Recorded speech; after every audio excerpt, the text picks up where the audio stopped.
Happiest health करून गणेश चतुर्थीच्या या स्पेशल व्हिडिओमध्ये आपल्या सर्वांचे हार्दिक स्वागत. अर्जिता, तुला तर माहीतच असेल ना की गणपती काही दिवसांवर आला आहे आणि गणपतीची तयारी जोरात चालू आहे. हो, यावर्षी गणपती 19 सप्टेंबरला आहे नाही का? हो, गणपती 19 सप्टेंबरला आहे आणि दिवस देखील मंगळवार आहे. गणपतीमध्ये मखर याचे खूप महत्त्व असतात, हो की नाही? हो, मखर तर खूप महत्त्वाचे असतेच. मखराबरोबर या 5 गोष्टी खूप महत्त्वाच्या असतात: नारळ, मोदक, दुर्वा, तुळशी आणि केळी. तुम्हाला याचे आरोग्यदायी फायदे सांगू शकेल का? हो, नक्की. चला तर मी तुम्हाला आता मोदकांबद्दल सांगतो. मोदक हे गव्हाच्या पिठापासून आणि तांदळाच्या पिठापासून तयार केलेले असतात. मोदकांमध्ये गूळ, नारळ आणि शेंगदाणे, केशर अशा प्रकारचे पदार्थ वापरलेले असतात.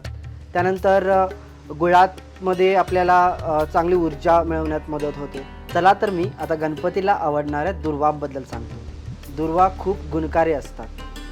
शरीराच्या त्वचेपासून ते पोटातील आजारांपर्यंत याचा उपयोग होतो. या दुर्वांचा रस प्यायल्याने आपल्या शरीरातील सर्व आजार कमी होतात. त्यानंतर बद्धकोष्ठता, साखरेचा त्रास अशा अनेक प्रकारचे त्रास या रसामुळे कमी होतात असे तज्ज्ञ सांगतात. चला आता मी तुम्हाला तुळशीबद्दल सांगतो. नाही, तुळशीबद्दल मला माहिती आहे. तुळशीची पाने पवित्र मानली जातात, त्यामुळे ते गणपतीला अर्पण केली जातात. तुळस त्याच्या औषधिक गुणधर्मासाठी ओळखली जाते, ज्यामध्ये अँटीऑक्सिडंट गुणधर्म असतात आणि ते बॉडीसाठी पुष्कळ चांगले असतात. बरोबर आहे की नाही? बरोबर. चला मी आता तुम्हाला केळ्यांबद्दल सांगतो.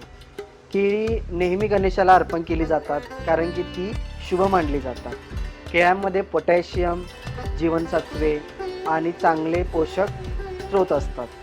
केळ्यांमध्ये हृदयासाठी खूप उपयोगी असतात आणि केळी पचनासाठी सुद्धा खूप महत्त्वाचे असतात. चला मी आता तुम्हाला नारळाचे फायदे सांगतो.